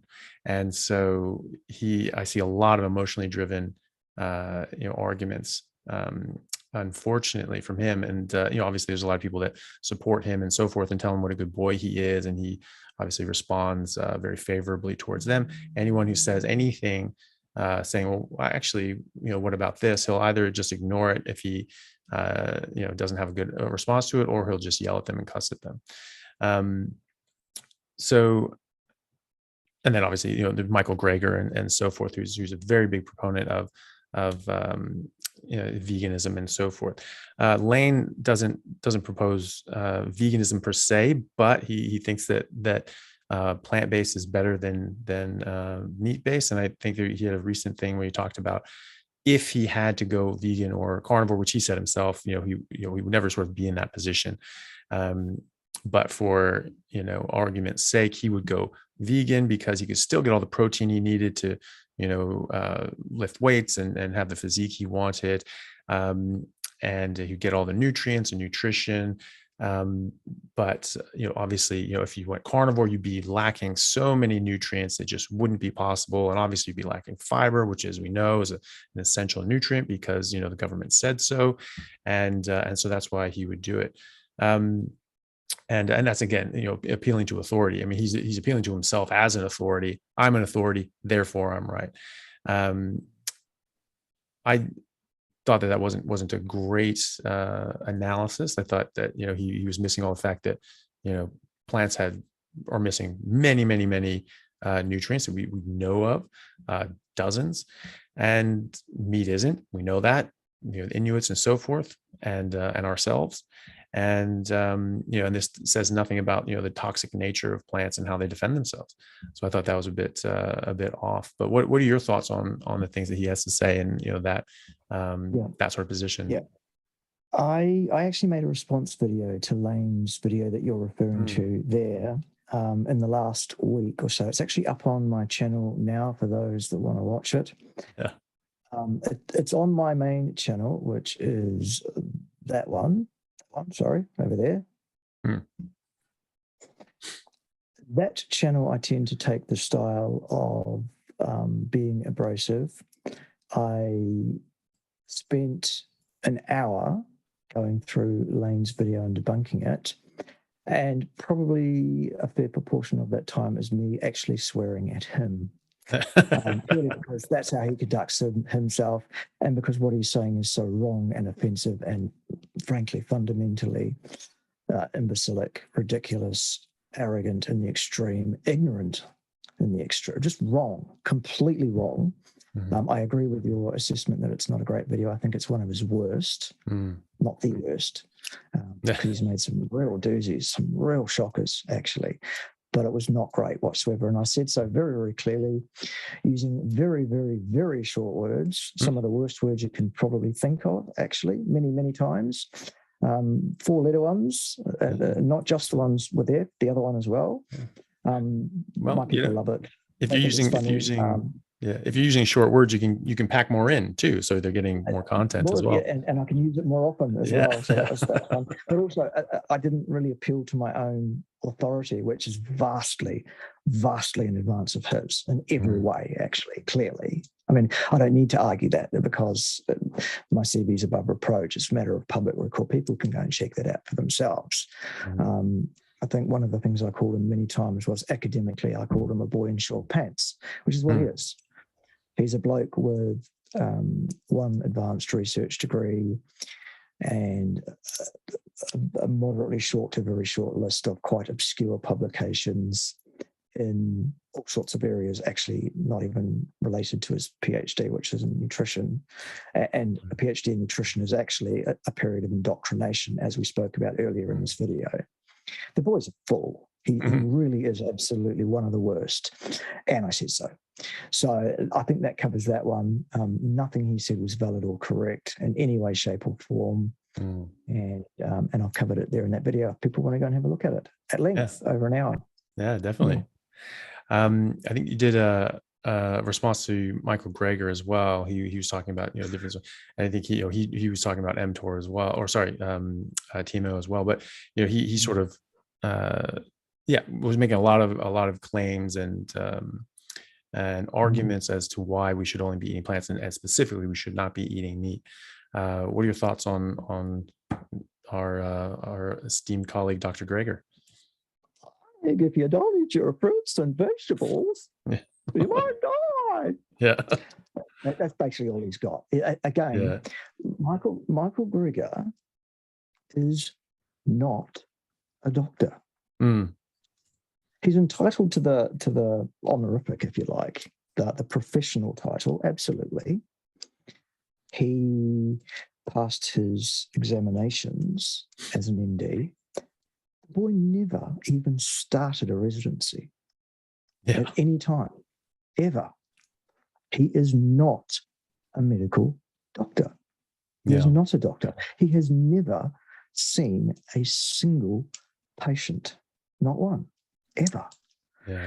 And he's also a priest of the Church of Anorexia Vegana, and is such a paid shill to push their ideology, their spin doctrine, their propaganda, their lies, their disinformation, their pseudoscience, and their nonsense. Plus, take a look at the boy. Honestly, would you take health advice from him? Michael Greger is significantly younger than I am. That's all you need to know. Go and have a look at the picture of the boy. Yeah. Just go and have a look. Yeah. Absolutely. If you want to take advice from Michael Greger on anything, frankly, that's Darwin in action. Yeah. There's yeah, I think that's a good point too. It's something I've pointed out, other people have pointed out that he doesn't, not to attack him personally physically. I'm not trying to do that. But if you do just look at how he's aging as compared to other people around his age, and you and I, and Dr. Sean Baker and so forth, who's even older than that. I think he just turned 55. Very good shape, does not look his age. He actually put up pictures of himself at 42 versus now. He actually looks younger now, Dr. Baker does, and certainly more in shape. And he was saying even then, when he was 42, he was actually working out way harder then. He was doing way more exercise, and he did not look like it as compared to now.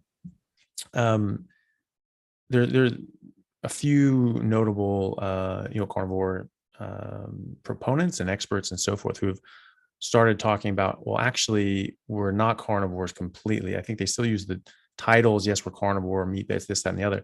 But now they're saying that actually you can't survive as a carnivore. You can't actually subsist as purely carnivore. You do need some carbs. You do need some fructose, or else you're going to have thyroid dysfunction. You're going to have, you're going to drop your testosterone. You're going to have other sorts of organ and hormonal disruption. The two that comes to mind, most frequently be like, Carnivore Aurelius and Dr. Paul Saladino. These are guys that, we didn't touch on it, but we didn't talk about it, but you mentioned you didn't eat organs. I don't eat organs. I don't think you need them. The Inuits didn't need them. They fed them to their dogs. And so, and we have people living decades with just on skeletal meat. So again, there's not even association with poor outcomes if you eat that way. But they were saying you have to have organs, you have to have liver and so forth. So they would be proponents of that. And they've started coming into sort of health problems, and they've gone away from that and from the pure meat and water sort of diets, and thinking that carbohydrates and so forth are a necessary addition to the diet as well. What are your thoughts on that?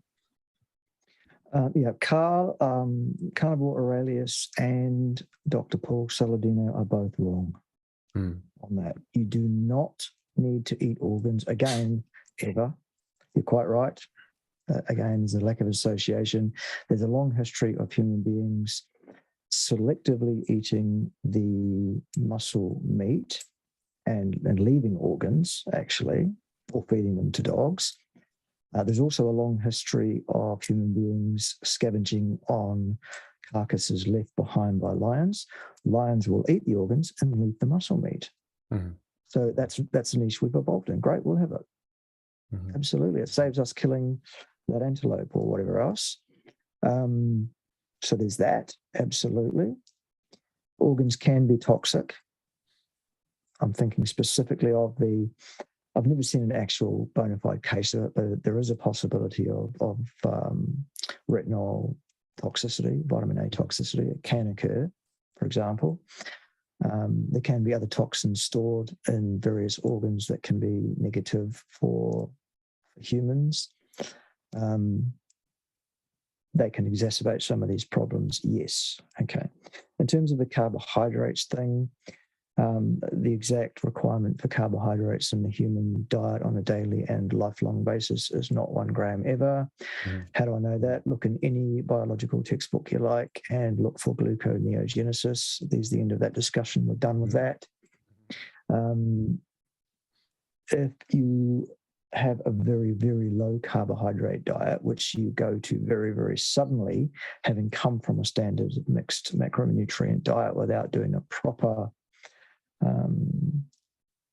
conversion to a carnivore diet over, actually, I think 20 plus or minus 6 weeks, not 20 plus or minus 6 minutes, actually, then at some point, even several years later, you can develop a problem like electrolyte wasting that Paul Saladino was talking about. because you have no insulin spiking to speak of that you would have had before. Actually, you can resolve that, Paul, by eating more protein, or making sure you eat once a day and eating your protein in one bolus and not 3 or 4 smaller boli over the day. That can help with insulin because of the gluconeogenic amino acids that will act as a forcing to give you a small spike once or twice a day. That's all that's required, actually, to prevent the renal loss of electrolytes. In terms of the thyroid function thing, all you need to do is cycle out of ketosis once a day or so. And how do you do that? Well, you do that by eating once a day within a 4-hour window and not eating for the other 16. That will kick you out of ketosis because your body will naturally fluctuate between anabolism and catabolism, and the catabolic form will be what's happening in between meals once you're postprandial, and that is where you'll be getting your ketones kicking in. As soon as you eat a meal containing really any amount of protein, that will kick you out of ketosis every single day. That's why these people that think ketogenesis and ketosis is the point of a ketogenic diet, which it isn't, by the way. That's why they say, oh, you must avoid protein because it'll kick you out of ketosis. Well, sure, if you want a thyroid issue and you want to avoid and ignore your genetic heritage and 350,000 years of history of feasting and fasting, go ahead and take up this fad diet of ketogenic reduction for the sake of ketogenesis alone. No, just eat once a day within a 4-hour window and make sure it's a decent meal of protein and fat. Done deal. No fruits required or Carnivore Aurelius, and certainly no organs. Definitely not honey, because that's just sugar, son, even though you say it's not. Yes, it is. It's sugar. Oh, but it has a matrix, though, Dr. Chafee. It has a matrix. It's a great buzzword like balance or safe and effective. There are other, meaningless buzzwords. Anyway. I think he was, I saw Dr. Saladino talking about a conversation that he had with Dr. Gundry, who was saying, hey, look, fructose is a bad idea. And Saladino asked him, was like, okay, well, but is fruit and honey a bad idea?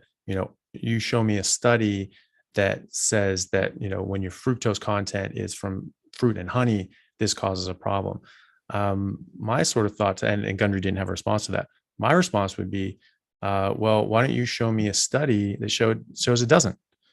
Show me the study that you've replaced all the fructose and so forth with honey and fruit, and it doesn't cause the same problems as whenever anyone else takes fructose in from another source. You're trying to prove a negative there. You're saying that, well, that doesn't exist. So but the evidence to back your case doesn't exist either. So it's still supposition. Maybe on both sides, but the balance of evidence right now is showing that fructose isn't something that you want. And he's saying, well, it could be in the matrix of honey and fruit that now you want it in that form, maybe. But I think that the burden of proof lies on him at that point to make that point, as opposed to someone else trying to disprove every point that he makes. And we probably need to stop with this whole show me a study, because there are no studies in human nutrition. We covered that right at the beginning. There aren't any on any aspect of human nutrition that proves cause and effect anything long term. And at the end of the day, any clinical studies that do exist are all sort of a few weeks in duration, because that's all we can afford to do, and that's all ethics will allow us. So that's worthless. Who cares? Who cares what we can discover over a few weeks? We're interested in 50, 60, 70, 80-year lifespans, 100-year lifespans. 120. When I was taking genetics, isn't impossible. When I was taking genetics at the University of Washington, we were already discovering, looking at the telomeres and so forth, that genetically we should have about an average of 120-year lifespan. And so that's when they were talking about, like, the first person that's going to live to be 120 has probably already been born and so forth. But what does that mean? That means that genetically we're designed to live 120 years. So if you just stay out of your own way, if you just don't mess up, you should make it to 120 without doing anything special.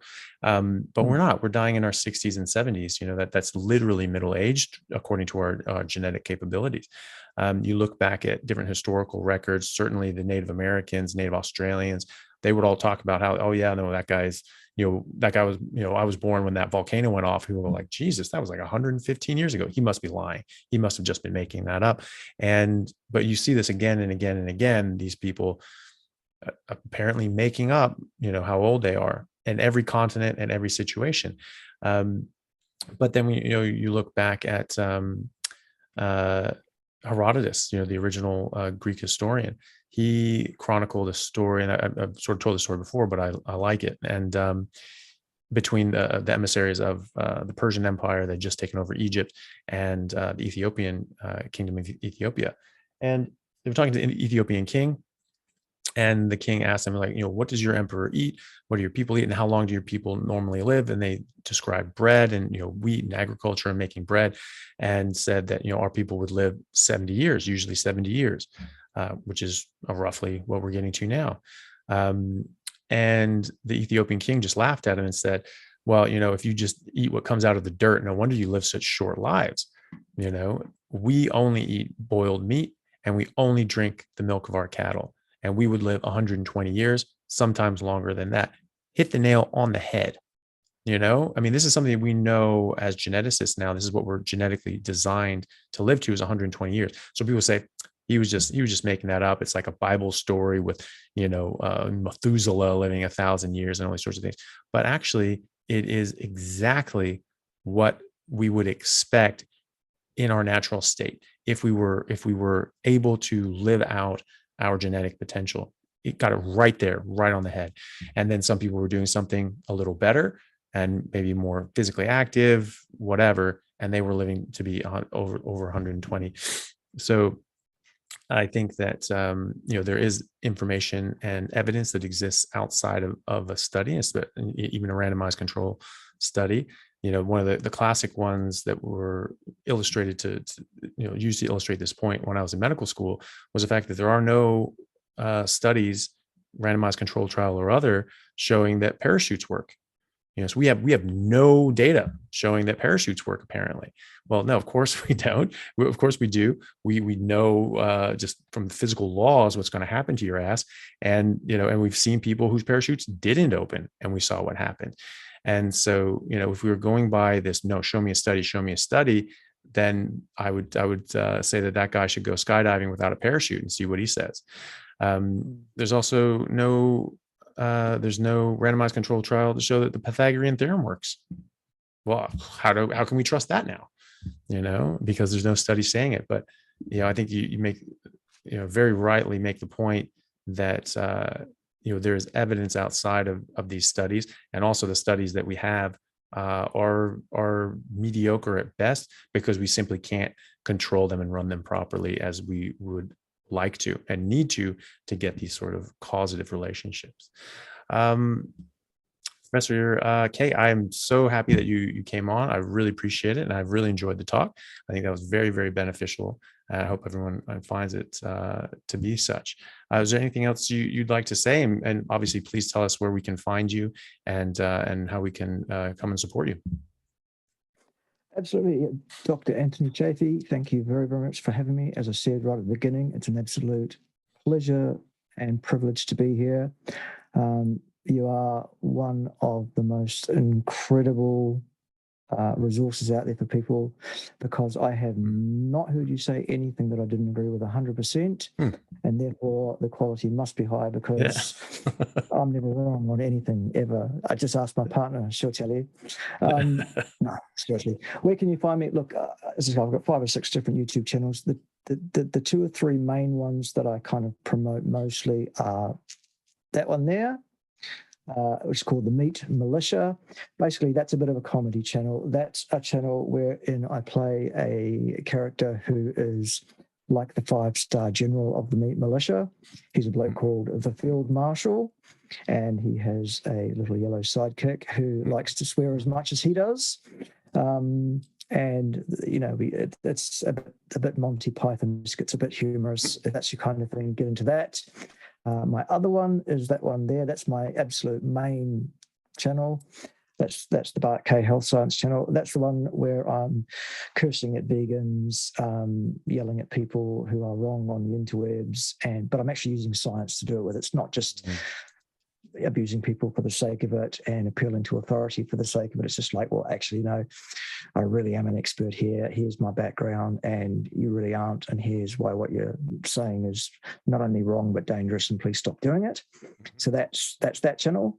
I have a third channel which is called the Institute for Health Science Integrity.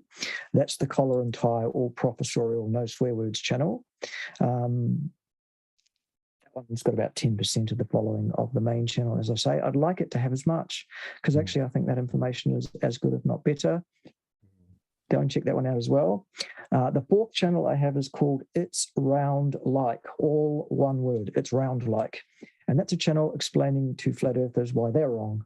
Yeah. Basically, it's not flat. Yeah. It's black steroid, demonstrably so, and it's all about the science behind that.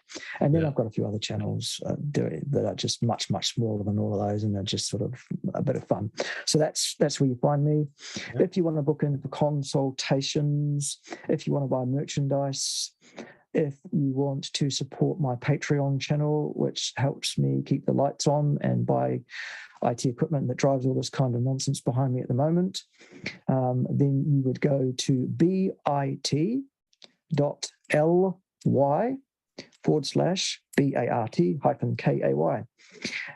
And that's a one-stop shop. That's a link off page where you can join Patreon, you can subscribe to my channel, you can send me money on PayPal, you can buy merchandise, you can buy consultancies for incredibly cheap, frankly. It's a bit of a joke what I'm charging for consultancies based on my knowledge and experience.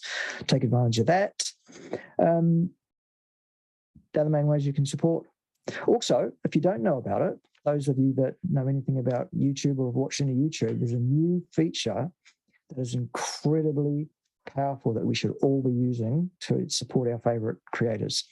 If you look underneath any YouTube video that you're watching, on the right-hand side at the bottom, sort of down about there, you'll see a pair of scissors icon underneath the video. It's called clips. Hit that button, pick a section of a video that you've enjoyed, whether it's something funny or informative or a good bit or a highlight, whatever it is. And it's anywhere between a 5 and 60-second time slot. So you pull the sliders to where you want it to start and finish. And then that will create a URL for that section of that video that you can post on any social media site. Hey, look at this. And people will see that on your fake pages or your Insta Google or whatever it is, and they'll click on it and they'll watch it and they'll go, goodness me, that was good. Mm-hmm. And then a thing comes up saying, do you want to watch the rest of this video or subscribe to this channel, etc.? Guys, help us out. Yeah. Brilliant. Can you see the power of that as a marketing tool? Get into it. Yeah, absolutely. Right, that's me. I'm done. Yeah. Thank you very much for having me. I appreciate it so much. I really do. No, thank you. And I'll put links to everything that you said in there in the show notes as well. And great. Well, thank you very much, Professor Kay. It's an absolute pleasure. Hope we can do it again. Brilliant. See you then. See you later.